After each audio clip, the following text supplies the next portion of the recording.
Hi, welcome to another episode of Motherlands. I'm Effie Spence, and today I wanted to share with you how following your instinct can open up surprising doors. So, a few weeks ago, I wanted to get in touch with my Greekness. I've been working on this docuseries in the prep phase for a really long time, and I just wanted to ground myself in my culture again and maybe do a little fundraising while I was there. Going to the wonderful Greek Food Fest in Long Beach, and I made sure to dress to impress. We're here! Little did I know I would end up getting two different interviews with some amazing women that perfectly represent the vision for Motherlands and perfectly represent the idea of the crone and the wise woman.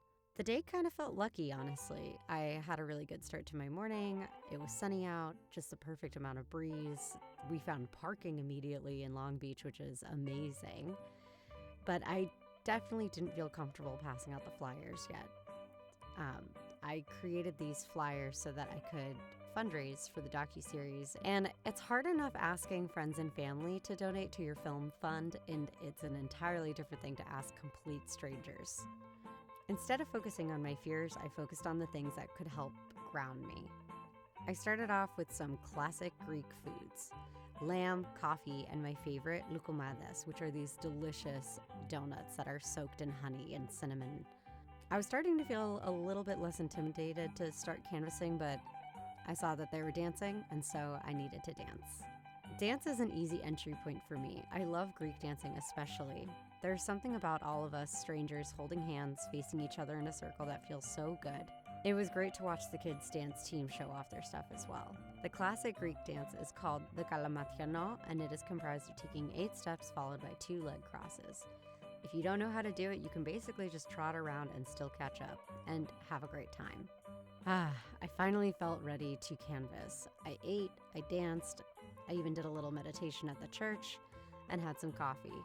I took my time to feel safe and good so I could start pitching, and I think this is really important for artists and people who just want to get out there, is do all the things that make you feel good and safe, and then you can really go for it. The first ladies that I spoke to were at first a little bit suspicious, as this complete stranger with a piece of paper is coming up to them while they're just trying to eat, and I start talking about money in a sense. Once I really just centered myself on what the purpose of my show is, which is to bring the matriarchy back in a really fun travel show, the ladies were immediately lit up. We started chit-chatting, they started telling me some of their stories, and then that's when one of the first doors opened. Because I was brave, and because I did it, they just so happened to be really heavily involved with the LA Greek Film Festival, which is the biggest film festival for Greeks and the longest running one in Los Angeles. So that was win one. After I got more confident, each time I spoke to another group of people to share my docuseries idea and asking for donations. I didn't get any donations yet, but I just felt really good being able to talk about this project and new people and get unbiased reflection, and that felt great. I had the idea to ask different purveyors to post one of my flyers in their stalls, and they all said yes. Then I had my first interview. There was this beautiful Olivewood shop, and I started speaking to the woman who was running it, and just was so lit up by her energy. She started talking about the history of her family, and I'll just let her do the rest of the talking. My name is Mona Habash. Okay, what do you do, Mona? I own Holy Branch of Olive. Family business started in 2021. Yep. We actually import olive wood carvings and creation, primarily started that way, from Bethlehem in the Holy Land. Palestinian Christian families have been making these carvings and creations from olive wood for over 1,600 years. Get them directly from our families. So the religious pieces and the game boards are from the Holy Land. The housewares are primarily from Tunisia and Italy. The great thing about the olive wood itself is, in all 3 countries, these trees are very revered. because for the ones in the Holy Land, because Jesus was among them, he was older than his time. And that's why it's very revered there to the church and the people. Tunisia and Italy, it's because of the culture. They only use the trimmings of the branches, never harming the trees, make a living by selling the wood, they sustain the lives of the trees. Now, our families that make these pieces, they essentially started this in the 4th century to tell Jesus' story, using elements from the Holy Land that they actually will collect from areas or places he's traveled to and stories about him in the Bible. Wow. They use those elements in these pieces to basically tie it back to his history. And that includes the Olivewood itself. The pieces from the Holy Land are blessed, and our pieces come with certificates of authenticity. Do you know any associations with the Virgin Mary and your family or anything with the woodworking? My mother-in-law, God rest her soul, she carried a piece, a sachet, and inside of it, it was gifted to them by the Pope back well over 100 plus years ago. And it is told to us by him, by them, that piece actually is excuse me, a sliver of the wood from the Christ's cross. So that being from the Vatican, from the Pope, that's how to us it ties it. But one thing I could tell you how our faith ties us to our land. Our family is actually our village, our ancestral hometown. It's where Jesus came within the 40 days of his crucifixion. He right after he raised Lazarus from the dead. Ephraim today is called Taiba Ramallah, in the West Bank. It is our ancestors actually met Jesus, and our families have been in that village for well over 3,700 years, and that's how we tie back to the Holy Lands. My grandmother, my mother as well, but my grandmother especially, when she came to visit us in New York, she always had such a positive impact and a positive faith of life and things going around. There's a word in Arabic it literally is al-Barid, or God will provide. So that's always followed me since I was a child. And every time you go through some kind of a disappointment or something going on that's stressful in your life, she's always taught me to say in my mind, Allah Barid, God will provide. And honestly, that's gotten me through so much. Yeah. And that is one of the best things that I could bring from our matriarch, something that they've passed on to us. So that's so incredibly special to me. And so that brings me right back to my faith and right back to where I need to be the woman that I am, and continue growing in that way and teaching my sons, and God willing, their families going forward. Just when I thought the day couldn't get any better and I had left all my flyers where I wanted to and talked to as many people as I wanted to, my husband and I were about to leave.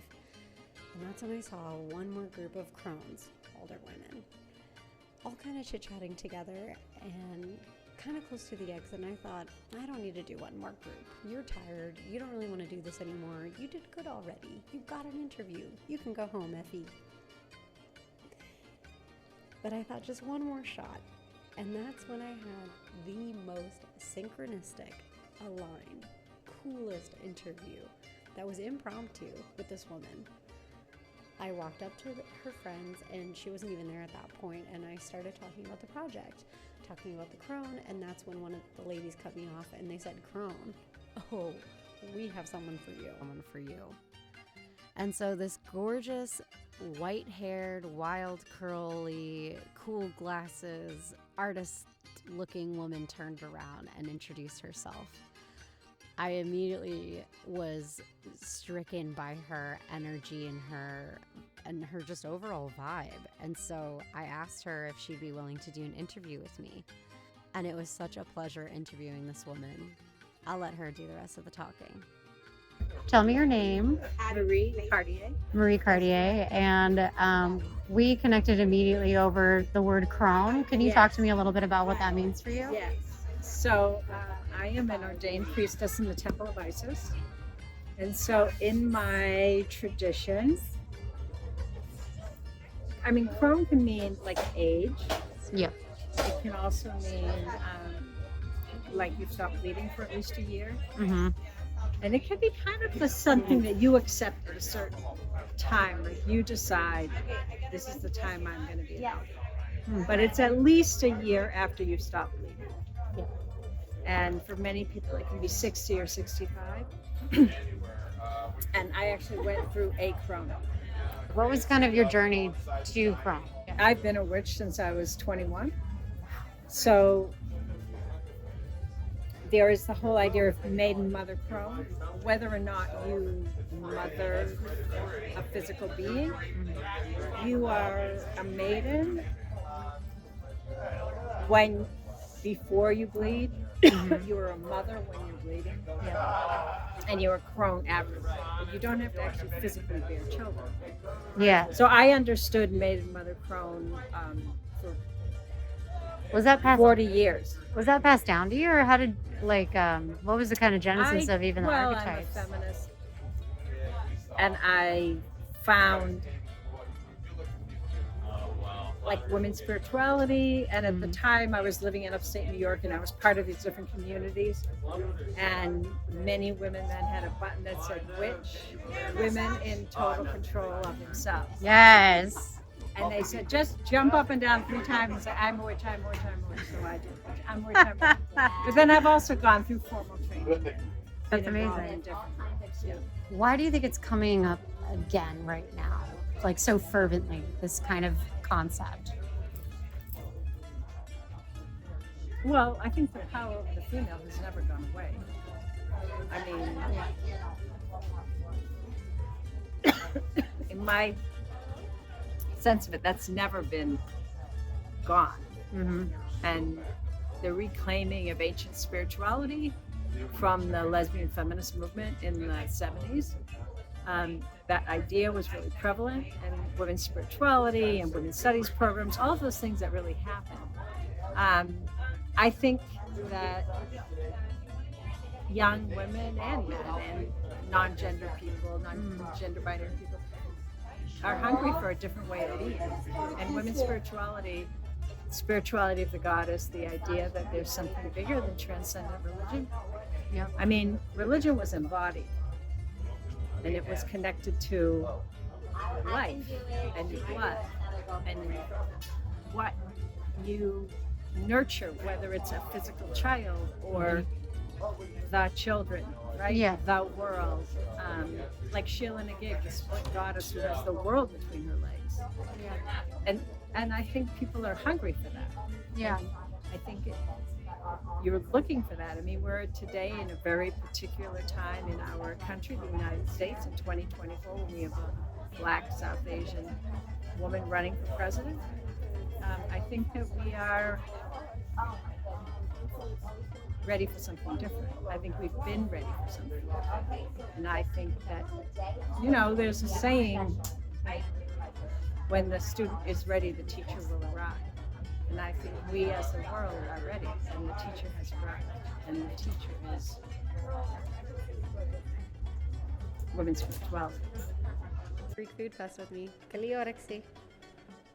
While I'm on the topic of asking strangers for money and being brave and following my instinct, if you're watching this and feel inspired by the idea of bringing the wise woman back to society, please go to the link in the description for the link to my Seed and Spark. It's the last day to donate to the campaign. That's a motorcycle in Greece, because I already booked my flight and I'm here right now. This is my Airbnb, which is so cute, by the way. So I'm ready to go, and I just need a little push. So if you are watching this and want to donate, please do. I have the team. I just need a little bit more help with the funding. You can also follow me on Instagram and TikTok at Motherlands docuseries or at Motherlands_docuseries. Like, share, follow, comment, subscribe, do all the things, and help get wise women back into society with me. Yes, us.